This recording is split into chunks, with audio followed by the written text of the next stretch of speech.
Welcome back to Insane HOA Madness. The board called it compliance, and I called it extortion.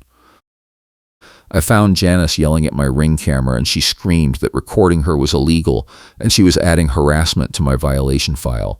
She had a clipboard in one hand and an ice scraper in the other, waving both like she was conducting an orchestra of rage. "Do not touch my clipboard, you touch that snow instead," she shouted, jabbing the scraper toward the snowman in my front yard. I stood on my porch in my gray parka with the hood up, holding the laminated snow-clearing policy sheet she had shoved into my mailbox 3 days earlier. The sheet had no readable text because the ink had smudged in the slush, but she did not care. She wanted the snowman gone, she wanted my driveway reshoveled to meet a standard she refused to define, and she wanted proof I had salted the walkway even though stores were out of salt. It was December in Detroit, Michigan, and the Woodland Ridge HOA treated winter rules like a religion. Janice White was the architectural committee chair, and she had decided I was her winter project. The snowman was the excuse, but the real problem was that I tracked every HOA fee down to the cent. I am a financial analyst, and I had noticed 2 months earlier that my payments were being marked late even though my bank confirmed they cleared on time. I kept the receipts, I kept the timestamps, I kept everything. Janice hated that. She told me at the October meeting that I was making the treasurer uncomfortable with my questions and that I should trust the process. I told her I would trust the process when the process stopped lying about my payment dates. That was when the violation notices started. The snowman was 3 feet tall, made from clean snow with a carrot nose and stick arms. It was not obscene. It was not blocking anything. It was just a snowman. But Janice claimed it violated the yard display prohibition in the covenants, and she threatened to fine me $25 a day until I removed it. I told her to show me the specific clause. She waved the clipboard and said it was covered under temporary structures. I asked her if that meant every snowman in the neighborhood was getting a fine. She said the others were not visible from the street. I pointed out that mine was in the front yard, which is by definition visible from the street, and that made it my fault for being so public about it. Her logic was a Mobius strip of circular reasoning, but she had the authority to issue the fine, so I was stuck. Then she tried to reassign my parking spot. Woodland Ridge has assigned spaces in the guest lot, and mine was number 42, which I had been using since I moved in 2 years ago. One morning I came out to find a notice on my windshield saying my spot was now number 18, effective immediately, and that I needed to move my car by 6 p.m. or face towing. No vote, no hearing, no explanation. I checked the bylaws, and any reassignment required a board vote with 14 days' notice. I emailed Janice and copied the board. She replied that the parking map had been updated to reflect safety concerns and that I should have attended the November meeting if I wanted input. I had attended the November meeting. Parking was never discussed. I had the minutes to prove it. That was when the tow yard receipt showed up in my mailbox. It had salt stains on the edges and a date from 2 weeks earlier. It was not for my car. It was for a vehicle I did not recognize, but the authorization signature was Janice White, and the lot location was listed as Woodland Ridge. I scanned it and saved it, because it felt important even though I did not understand it yet. The receipt kept showing up. Once a week a new copy would appear, always with the same salt stains, always with Janice's signature. It was like she was trying to remind me of something, or maybe she was sending them to the wrong address and did not realize I was collecting them. Either way, I had a stack. I also had security camera footage. My Ring camera covered the driveway and part of the street, and it had timestamps for every vehicle that came and went. I pulled the logs and found that on the date of the first tow yard receipt, no tow truck had come to my address. In fact, no tow truck had come to Woodland Ridge at all that day, according to the neighborhood access logs. I knew this because I asked the gate technician, a guy named Roy who carried a tool bag and kept the access system running. Roy was helpful. He told me the log showed no tow truck entry on that date, but that someone had manually overridden the guest gate twice that afternoon. Manual overrides required a board key. Janice had a board key. The snow kept falling.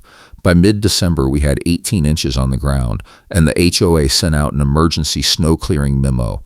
Every driveway had to be cleared within 12 hours of snowfall, every walkway had to be salted, and every roof edge had to be free of icicles. The penalty started at $50 and doubled each day. I cleared my driveway. I salted my walkway with the last bag of salt I could find at the hardware store. I knocked down the icicles with a broom. Janice came by the next morning and said my driveway was not cleared to the edges, my walkway had visible ice patches, and my roof still had dangerous icicles. She took photos. She did not show me the photos. She just said they were going into my file, and that I now owed $100. I asked to see the file. She said files were confidential. I asked to see the photos. She said I could request them in writing with 14 days' notice. I pointed out that I had 12 hours to fix the violations before the fine doubled, so waiting 14 days made no sense. She said that was my problem, not hers. I asked what standard I was supposed to meet if I could not see the evidence that I had failed to meet it. She smiled and said, "I am the reason this neighborhood stays civilized." That phrase came out of her mouth like she had rehearsed it. I would hear it again. The delivery was scheduled for December 18th. I had ordered a backup generator because the power had gone out twice already that winter and I needed to keep my home office running. The generator was large, and the delivery required a truck with a lift gate. The driver called me the morning of the 18th and said he would arrive between 2 and 4 p.m. I cleared a space in my garage. I put down cardboard to keep the floor clean. I waited. At 1:45, Janice appeared in my driveway with her clipboard and her ice scraper. She said the delivery truck would constitute temporary commercial vehicle parking, which was prohibited, and that if the truck stayed longer than 10 minutes, she would have it towed and cite me for the violation. I told her the truck needed at least 20 minutes to unload. She said that was not her problem. She said she would be watching. The truck arrived at 2:30. The driver was a patient man named Dale who did not get paid enough to care about HOA drama, but he also did not want his truck towed. I helped him unload as fast as I could. We had the generator on a dolly and were rolling it toward the garage when Janice stepped into the driveway and said we were blocking the sight line for the street, which was a safety violation. I told her we were moving as fast as we could. She said she had already called the tow company. Dale looked at me and asked if she was serious. I said yes. He said he would move the truck to the street and we could carry the generator the rest of the way. We did. My back hurt for 3 days. That night I got an email from the HOA management company saying I owed $200 for the driveway blockage and another $50 for failing to notify the board of a large delivery. I replied with the bylaws section that said no notification was required for personal deliveries, and I attached a photo of the truck parked legally on the street during the unload. The management company did not reply. A week later, I got a second email saying the fine had increased to $400 due to non-payment, and that if I did not pay within 10 days, a lien would be filed against my property. I called the management company. They said I needed to speak to the board. I emailed the board. Janice replied and said I needed to request a hearing. The next available hearing was in February. It was December 23rd. I kept working. I kept gathering proof. I pulled every bank statement showing my HOA fee payments clearing on time. I printed the email confirmations. I matched them against the HOA ledger, which I had requested in writing and received after threatening to involve an attorney. The ledger showed my November payment marked as received on December 2nd, 11 days late. My bank statement showed it cleared on November 20th. Someone had changed the date. I highlighted the discrepancy in yellow and made copies. Roy, the gate technician, became my accidental ally. He was a former HOA board member who had quit after one term because he said the board spent more time fighting each other than fixing anything. He recognized Janice's pattern. He told me she had done this before, 2 years earlier, to a family who challenged her on a fence violation. She had escalated fines until they sold their house and moved. Roy said he did not have proof, but he remembered the access log showing weird activity on the night the family claimed their car had been towed without authorization. He said if I wanted to look at the logs, he could pull them during his next maintenance shift, but I would need to be discreet. On December 30th, Roy called me and said the gate system had logged an anomaly. A vehicle had been flagged for towing on December 4th, but the gate override showed Janice had manually opened the service entrance at 11 p.m. That night, 3 hours after the tow company said they had picked up the vehicle. The tow yard receipt in my mailbox had a timestamp of 8:15 p.m. on December 4th. The math did not add up. Either the tow happened after the receipt was printed, or the receipt was fake, or someone was trying to backfill evidence for a tow that never happened the way they said it did. Roy printed the logs for me. I added them to my folder. The snowstorm hit on January 2nd. We got 14 inches overnight, and the plows could not keep up. The HOA sent out an emergency memo saying all driveways had to be cleared by noon or face an immediate $200 fine. It was 7 a.m. I went outside with my shovel and started clearing. By 9 a.m., I had finished my driveway and walkway. I salted everything. I took photos with timestamps. At 11:45, Janice appeared with her clipboard and said I had piled snow on HOA common property, which was prohibited. She pointed to the strip of grass between my driveway and the sidewalk. I pointed out that every house on the block had piled snow in the same place, because that was where the plows pushed it. She said the others had permission. I asked who gave them permission. She said the board. I asked when. She said it was not relevant. She wrote me up for another $200. I let her threaten a lien, because that threat would look terrible on the record. She sent the lien notice on January 5th. It claimed I owed $800 in fines and fees, and that if I did not pay within 30 days, the HOA would file a lien and begin foreclosure proceedings. The notice was signed by Janice and countersigned by the HOA president, a man named Kenneth, who rarely showed up to meetings and seemed to rubber stamp whatever Janice wanted. I did not pay. I waited. The hearing was scheduled for January 15th in the Woodland Ridge Clubhouse. I arrived with my folder, my laptop, and Roy. Janice was already there, sitting at the head of the table with her clipboard and a stack of printed photos. Kenneth sat to her right, looking like he would rather be anywhere else. The treasurer, a woman named Pam, sat to the left and avoided eye contact with me. There were 3 other homeowners in the audience, all there for their own hearings. I was last on the agenda. Janice opened by summarizing my violations: unauthorized yard display, improper snow clearing, failure to maintain walkways, unauthorized commercial vehicle parking, failure to notify the board of large deliveries, late payment of HOA fees. She said the total owed was now $950, and that I had shown a pattern of disregard for community standards. She said I was making life harder for my neighbors, and that the board had a responsibility to enforce the rules equally. She said, I am the reason this neighborhood stays civilized. The second time she said it, I made a note. I asked to present my evidence. Janice said I would have 5 minutes. I opened my laptop and pulled up the first document, a side-by-side comparison of my bank statements and the HOA ledger. I showed the November payment clearing on November 20th and the ledger marking it as received on December 2nd. I asked Janice to explain the discrepancy. She said the ledger reflected the date the payment was posted, not the date it was received. I asked why there was an 11-day gap. She said the treasurer handled posting. Pam looked uncomfortable. I asked Pam if she had posted the payment. Pam said she posted payments as they arrived. I asked when my payment arrived. Pam said she would have to check her records. I asked if she had those records with her. She said no. I moved to the second document, the parking reassignment notice. I showed the bylaws section requiring a board vote with 14 days notice. I asked when the vote happened. Kenneth said he did not recall a vote. Janice said the reassignment was a safety measure and did not require a vote. I read the bylaw language out loud. It said any reassignment of parking spaces required a majority vote of the board with written notice to affected homeowners at least 14 days prior to the effective date. I asked if there was written notice. Janice said the notice on my windshield was the written notice. I pointed out that the notice said the reassignment was effective immediately, which violated the 14-day requirement. Kenneth looked at Janice. Janice said the bylaws were subject to interpretation in emergency situations. I asked what the emergency was. She did not answer.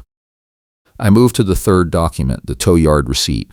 I held up the copy with the salt stains and asked Janice if she recognized it. She said it was a receipt for a vehicle towed from Woodland Ridge on December 4th. I asked which vehicle. She said she did not have the details in front of her. I asked why the receipt kept showing up in my mailbox. She said it must have been misdirected. I asked why her signature was on the authorization. She said she authorized all tows for the HOA. I asked if she had authorized a tow on December 4th. She paused, then said yes. I asked for what vehicle. She said she would have to check her records. If you are enjoying this story, please hit the like button and subscribe for more HOA nightmare stories. I pulled up the gate access logs on my laptop.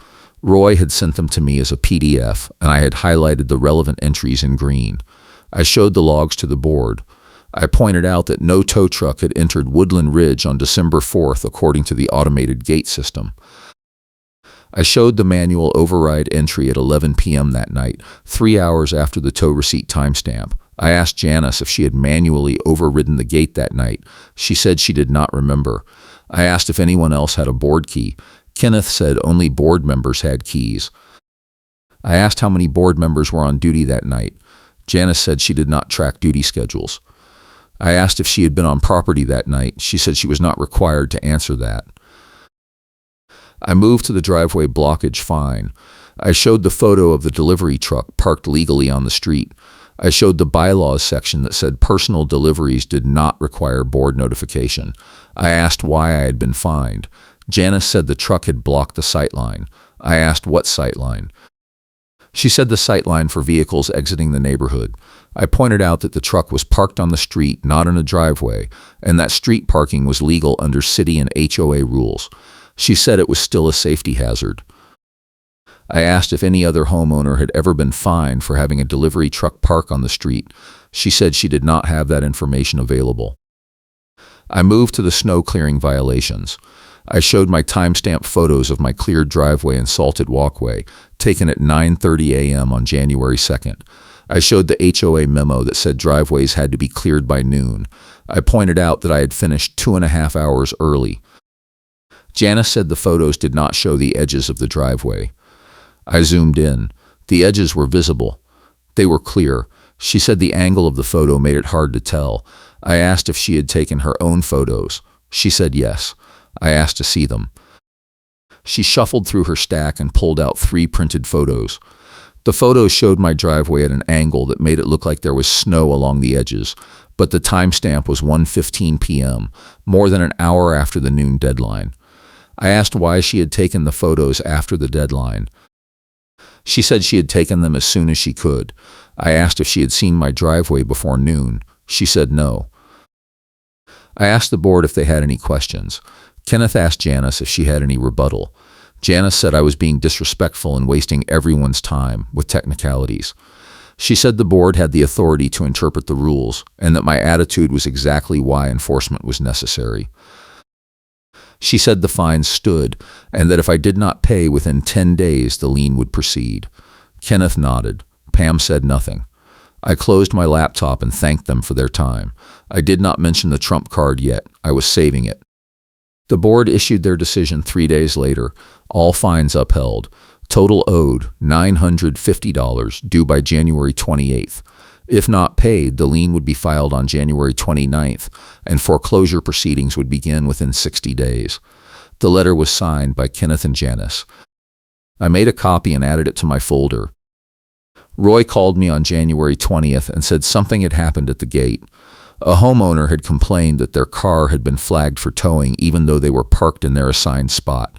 The homeowner had gone to the gate system to check the logs, and Roy had been called to investigate. When Roy pulled the logs, he found that the flagged vehicle matched the description on the December 4th tow yard receipt, the one with Janice's signature. But the vehicle was still on property. It had never been towed. Roy said he did not know what it meant, but he thought I should know. I told him I would figure it out. I went to the tow yard on January 22nd. The yard was on the east side of Detroit, surrounded by chain-link fence and cameras. I walked into the office and asked the clerk if they had any records of a tow from Woodland Ridge on December 4th. The clerk, a woman named Denise, pulled up her system and said yes, they had towed a vehicle that night. I asked if I could see the authorization paperwork. She said only the authorizing party could request that. I asked who the authorizing party was. She checked her screen and said Janice White, Woodland Ridge HOA. I thanked her and left. I called Janice from the parking lot. I told her I had been to the tow yard, and I asked her to explain why the vehicle on the December 4th receipt was still parked at Woodland Ridge and had never been towed. She was silent for 5 seconds. Then she said I was harassing her and that she was going to file a complaint with the board. I said I was just asking a question. She said the question was irrelevant and that I needed to pay my fines or face the lien. I said I would see her at the showdown. She asked what showdown. I said the one on the footbridge. She hung up. The footbridge was the iced-over pedestrian crossing that connected the main neighborhood to the guest parking lot. It was a concrete structure with metal railings, and in winter it turned into a skating rink because the HOA refused to salt it. Residents had complained for years. Janice always said the footbridge was the city's responsibility, even though the property map showed it was inside HOA boundaries.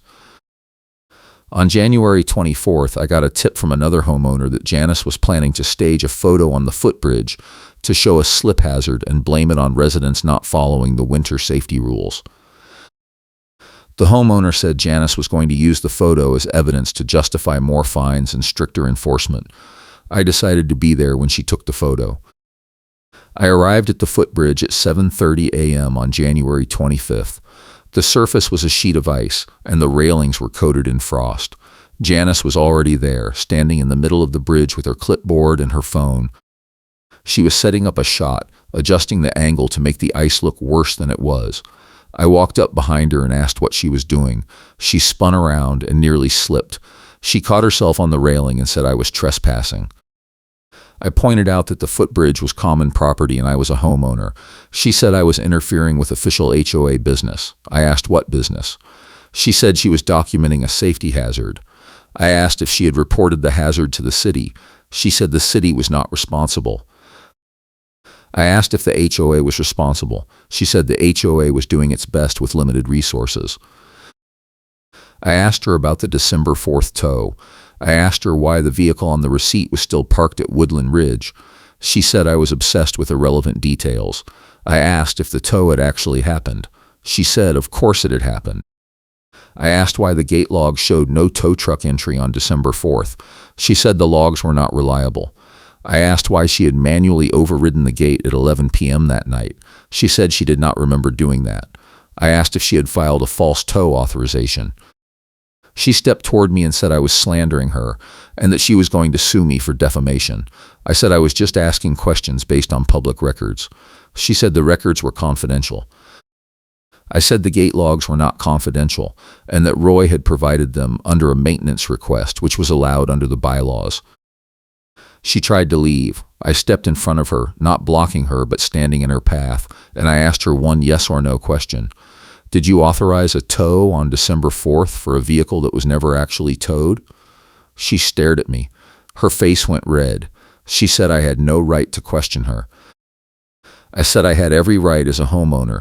She said she was the architectural committee chair and that her authority was not up for debate. I said her authority was absolutely up for debate if she was falsifying records. She raised her phone and said she was calling the police. I said that was fine and that I would wait. The police did not come. Janice lowered her phone and said she was going to the board. I said I would see her there. She walked off the footbridge, slipped on the ice at the far end, and had to grab the railing to keep from falling. Her phone slid out of her hand and landed on the ice. The screen cracked. She picked it up, looked at me, and said this was my fault. I said I had not touched her. She said I had created a hostile environment. I said I had asked a question. She walked away. The board meeting was scheduled for January 27th, 2 days later. It was supposed to be a routine monthly meeting, but the agenda had been updated to include a special session on enforcement and homeowner conduct. I knew that meant me. I arrived early with my folder, my laptop, and Roy. The clubhouse was full. At least 20 homeowners had shown up, which was unusual. Word had spread that something was happening. Janice opened the meeting by announcing that the board was considering additional enforcement measures due to ongoing violations and homeowner noncompliance. She said the neighborhood had a small number of residents who refused to follow the rules and that their behavior was making life harder for everyone else. She did not name me, but everyone knew who she meant. She said the board was prepared to take strong action, including liens, foreclosures, and legal proceedings to ensure compliance. She said, "We can tow first and explain later. That is how enforcement works." The phrase hung in the air. I wrote it down. Kenneth asked if there was any other business. I raised my hand. Janice said I was not on the agenda. I said I was requesting to speak under the homeowner comment period, which was allowed under the bylaws. Kenneth looked at the bylaws, looked at Janice, and said I had 3 minutes. I stood up and walked to the front. I started with the payment records. I showed the side-by-side comparison on the projector screen. I showed my bank statements, the HOA ledger, and the 11-day discrepancy. I asked the board to explain why my payment was marked late when it had cleared on time. Pam said she would investigate. I asked when. She said she would let me know. I asked if the board was aware that marking payments late without cause could constitute financial mismanagement. Kenneth said they would look into it. I moved to the tow yard receipt. I held up the copy with the salt stains and asked the board if they were aware that the vehicle on the receipt was still parked at Woodland Ridge and had never been towed. Janice said that was not accurate. I asked her to prove it. She said she did not have to prove anything to me. I asked the board if they wanted to see the gate logs. Kenneth said yes. I pulled them up on the projector. I showed the December 4th entries. No tow truck. Manual override at 11 p.m. by Janice. Timestamp on the receipt at 8:15 p.m. I asked how a tow could be completed 3 hours before the gate was opened for the tow truck. Janice said the logs were wrong. Roy stood up and said the logs were accurate and that he had verified them against the backup system. Janice said Roy was biased. Roy said he was a technician, not a lawyer, and that the logs did not lie. I moved to the trump card. I told the board I had one more document and that it was going to answer all their questions. I pulled up a scanned image on the projector.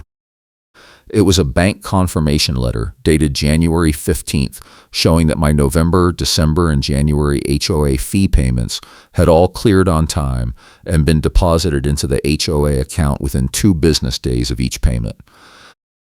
The letter included transaction IDs, deposit dates, and confirmation that the HOA had marked all 3 payments as late in their internal ledger, despite receiving the funds on time. I asked the board how that was possible. Pam looked at Janice. Janice looked at Kenneth. Kenneth looked at the letter. I forced Janice to answer a yes or no question. Did you mark my payments as late even though they were received on time? She said she did not handle payment posting. I asked if she had instructed Pam to mark them late. She said no. I asked Pam if Janice had instructed her to mark them late. Pam said she did not want to answer that. I said the board had a fiduciary duty to investigate financial irregularities, and that if they did not investigate, I would file a complaint with the state. Kenneth said they would investigate. I dropped the trump card. I pulled out a second document, a letter from the tow yard dated January 23rd. The letter was addressed to me, and it confirmed that the December 4th tow authorization signed by Janice White had been submitted for a vehicle that did not match any vehicle towed that day. The letter stated that the tow yard had completed a different tow on December 4th for a vehicle that was not associated with Woodland Ridge, and that the authorization paperwork appeared to have been altered after the fact. The letter concluded by stating that the tow yard was conducting an internal review and would be happy to cooperate with any HOA investigation. I read the letter out loud. Janice stood up and said the letter was fake. I asked if she wanted to call the tow yard and verify it. She sat down. The room was silent. Kenneth asked Janice if she had anything to say. Janice said I was twisting facts and that the board should not be intimidated by legal threats. Kenneth asked Pam if she had anything to say. Pam said she needed to review her records. Kenneth asked Roy if he had anything to say. Roy said the gate logs were accurate and available for inspection. Kenneth said the board would take the matter under advisement and issue a decision within 14 days. I was not done. I told the board I had video evidence that Janice had been staging hazard photos on the footbridge and that I had witnesses who could confirm she had been falsifying safety reports to justify enforcement actions. I pulled up the video on my laptop. It was from my phone recorded on January 25th. It showed Janice on the footbridge, adjusting her phone angle, setting up a shot of the ice. It showed me walking up and asking what she was doing. It showed her slipping and dropping her phone. It showed her blaming me. I asked the board if they wanted to see more. Kenneth said no, that was enough. Janice stood up and walked out. The room stayed silent. Kenneth adjourned the meeting. 3 days later, I received an email from the HOA management company. The email said that the HOA attorney had reviewed the case and determined that there were significant procedural and factual issues with the enforcement actions taken against me.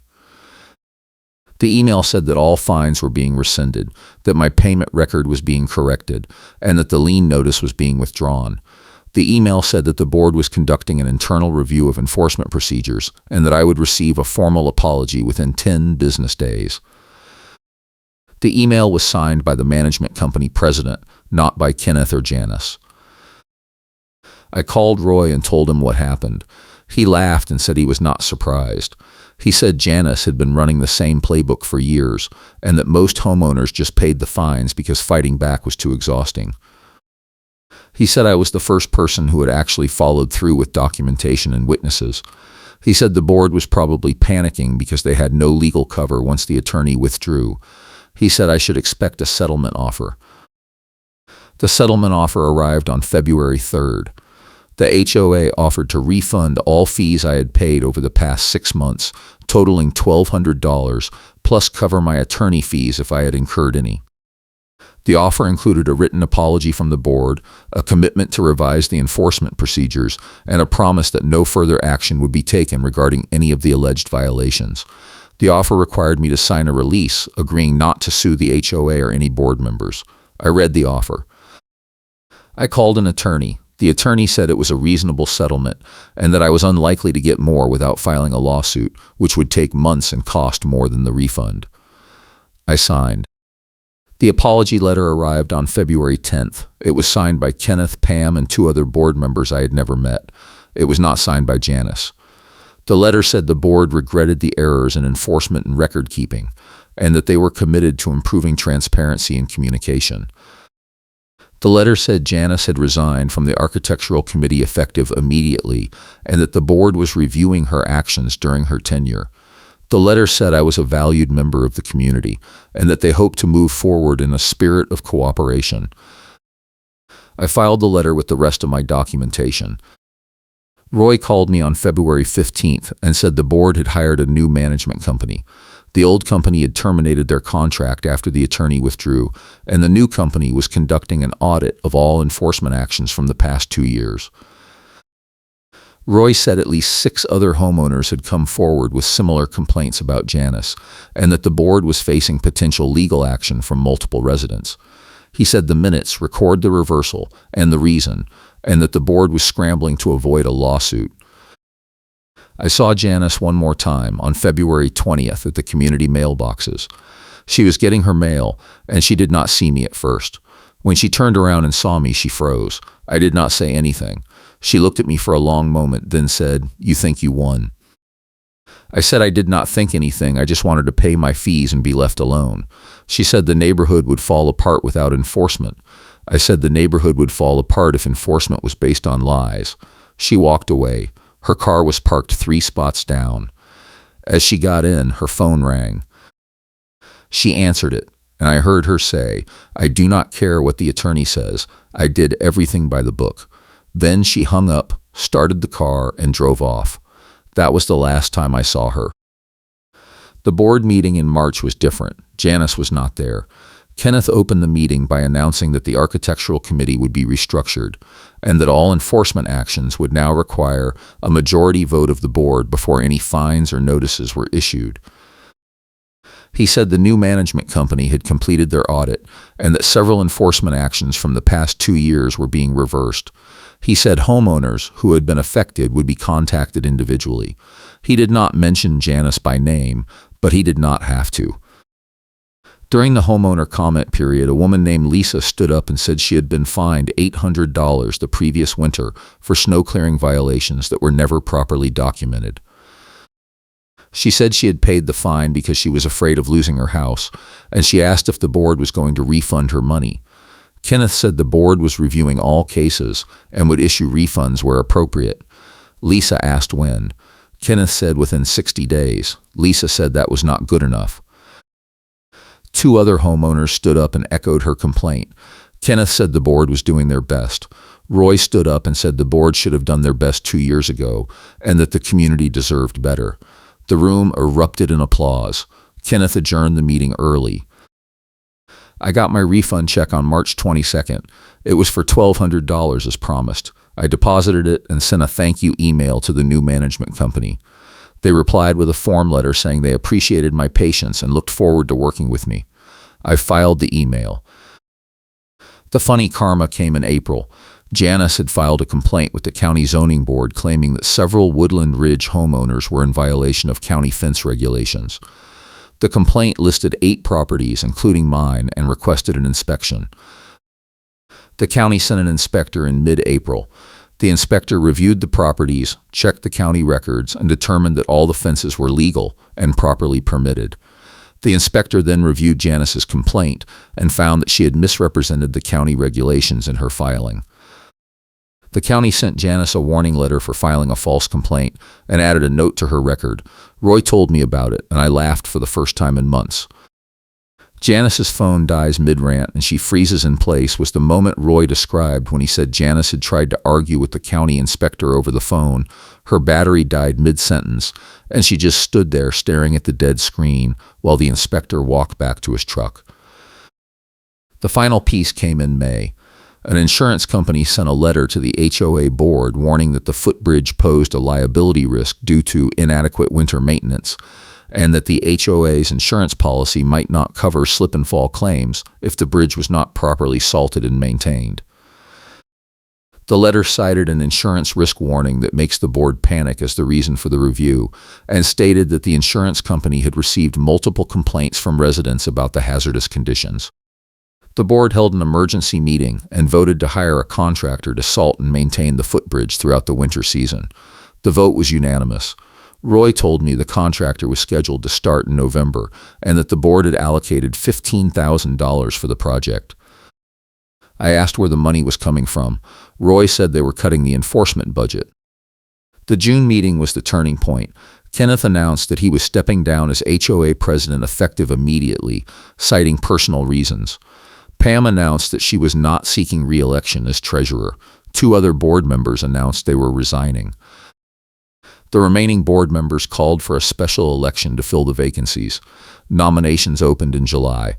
I did not run. I had spent enough time fighting the HOA and I was not interested in running it. But Roy ran. So did Lisa. So did 3 other homeowners who had been targeted by Janice.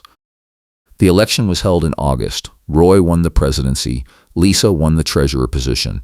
The new board took office in September. The first thing the new board did was vote to rescind the parking reassignment policy. Every homeowner got their original spot back. The second thing they did was vote to eliminate the yard display prohibition. Snowmen were officially legal. The third thing they did was vote to require that all enforcement actions include photographic evidence, witness statements, and a written explanation of the specific rule being enforced. The new rules passed unanimously. Janice did not attend the meeting. Karen is outvoted so hard the room laughs was the moment in October when Janice showed up to a board meeting to challenge the new enforcement rules. She argued that the rules were too lenient and would lead to chaos.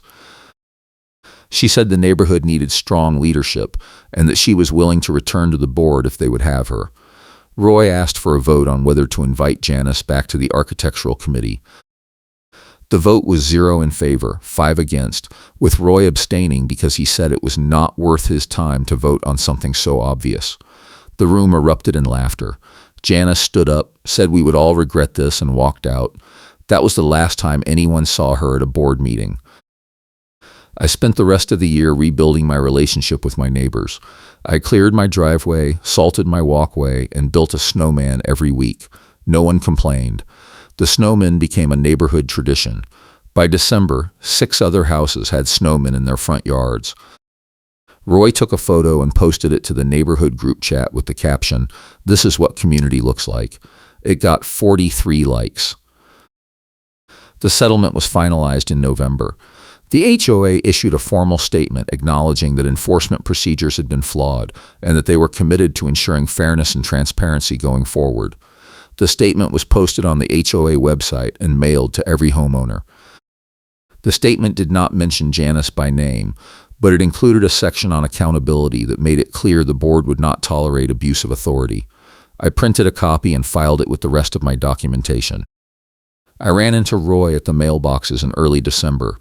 He told me the new management company had completed a full review of the HOA finances and that they had found several irregularities in how fees had been recorded under the old system. He said the board was working with an accountant to correct the records and that some homeowners might be eligible for additional refunds. He said I should check my account in January. I thanked him. He said I should be thanking myself because without my documentation and persistence, none of this would have happened. I said I was just trying to pay my fees on time. He laughed and said that was the most reasonable thing anyone had said in 2 years. The snowstorm hit again in mid-December. We got 16 inches overnight. I went outside at 6 a.m. and started clearing my driveway. By 8 a.m., 3 neighbors had come over to help. We cleared 4 driveways in 2 hours, and then we built a snowman together in the middle of the cul-de-sac. It was 6 feet tall, with a carrot nose and a scarf made from an old HOA violation. Noticed that someone had laminated and turned into a joke. We took a photo. Roy posted it to the group chat. It got 62 likes. The neighborhood is different now. People talk to each other. The board meetings are shorter and less hostile. The rules are still there, but they are enforced fairly, with evidence and transparency. The footbridge gets salted every week. The parking spots are stable. The snowmen are everywhere. I still keep my documentation just in case, but I have not needed it. The HOA is not perfect, but it is no longer a weapon. It is just a boring administrative body that handles boring administrative tasks, which is exactly what it should be. I saw the tow yard receipt one more time in late December when I was cleaning out my files. I held it up to the light and looked at the salt stains. They were still there, faint but visible. I thought about shredding it, but I decided to keep it. It is a reminder that sometimes the small details are the ones that matter. Sometimes the proof is in the stains. Sometimes the fight is worth it. I filed it back in the folder and closed the drawer. Thanks for watching, and I appreciate you being here.